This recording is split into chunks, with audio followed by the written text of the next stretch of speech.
Hello प्यारे बच्चों, आज हम पढ़ेंगे चैप्टर नंबर 25 सबसे बड़ा छाता। इस चैप्टर में हम सबसे बड़े छाते के बारे में पढ़ेंगे। छाता आप सभी को पता है ना क्या होता है? अम्ब्रेला। बारिश में भीगने से बचने के लिए हम छाता का इस्तेमाल करते हैं। ठीक है बच्चों। बारिश झमाझम बारिश, लगातार बारिश, छत पर झमाझम, घर में टप टप और आंगन में छप छपाक। गीला हो गया बिस्तर, अम्मा की साड़ी और दादी का कंबल। क्या हो रहा है इस चैप्टर में बच्चों कि बारिश हो रही है बहुत ज़ोर ज़ोर से, झमाझम बारिश हो रही है, लगातार बारिश हो रही है। छत पर झमाझम बारिश हो रही है, घर में भी पानी टपाटप टपक रहा है और आंगन यानी बगीचे में भी छप छपा के पानी गिर रहा है। जो बिस्तर है वो भी पूरा गीला हो गया, यानी कि घर के अंदर भी पानी आ गया। अम्मा की साड़ी भी भीग गई और दादी का कंबल भी भीग गया, यानी कि इतनी ज़्यादा तेज़ बारिश हो रही है। गीला और सर्द हो गया पूरा शहर, लेकिन मेरे पास है छाता। छाते के भीतर मैं और सलीम बिल्कुल सूखे और गर्म।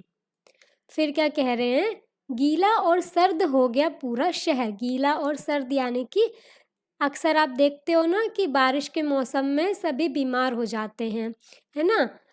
गीला और सर्द हो जाता है सबको, खांसी जुकाम बुखार, है ना?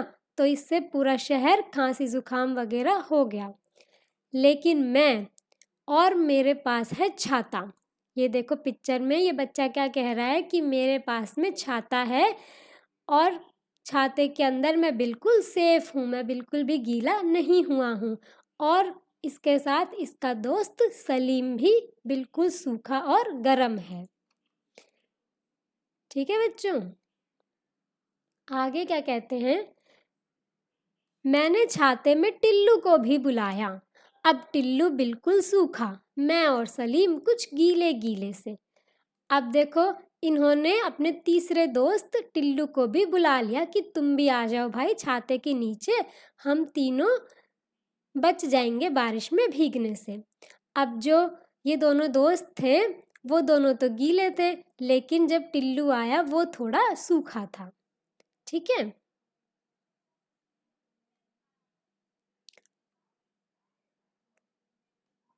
आगे कहते हैं, मैंने दयाल चाचू से बड़ा छाता मांग लिया। अब सब छाते के अंदर। फिर लता और मोनू भी आ गए, बड़ा छाता पड़ गया छोटा। फिर क्या कह रहे हैं कि जो बच्चा है उसने दयाल चाचू से एक बड़ा छाता मांग लिया कि चाचू एक बड़ा छाता दे दो। इससे बड़ा छाता लेकर आए, उसके अंदर अपने और भी दोस्तों को ले लिया। लता और मोनू भी छाते के नीचे आ गए, लेकिन अब फिर से छाता जो था वो छोटा पड़ गया क्योंकि लोग ज़्यादा हो गए। दयाल चाचू से और बड़ा छाता ले आए।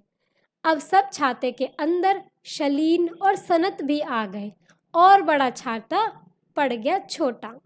अब क्या कह रहे हैं कि जो बच्चा है अब वो दयाल चाचू से और भी बड़ा छाता ले आया। उसके नीचे शलीन और सनत उनके ये दो दोस्त भी आ गए, लेकिन फिर से लोग ज़्यादा हो गए और छाता छोटा पड़ गया। जो बच्चा है वो वापस जाता है दयाल चाचू के पास, जाके कहता है कि चाचू और बड़ा छाता दे दो। अब सब छाते के अंदर सोनू हामिद हरमित सब के सब आ गए। ये देखो पिक्चर में छाते के नीचे कितने सारे बच्चे आ गए। अब जब इतने सारे बच्चे आ जाएंगे तो छाता फिर से क्या हो गया? बहुत बड़ा छाता भी पड़ गया छोटा।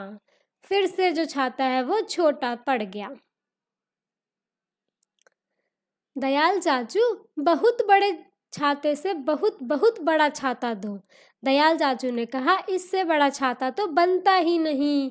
आप क्या कह रहे हैं? जो बच्चा है वो दयाल चाचू के पास जाता है और कहता है कि चाचू इससे भी बड़ा छाता दो, बहुत बहुत बड़ा छाता दो।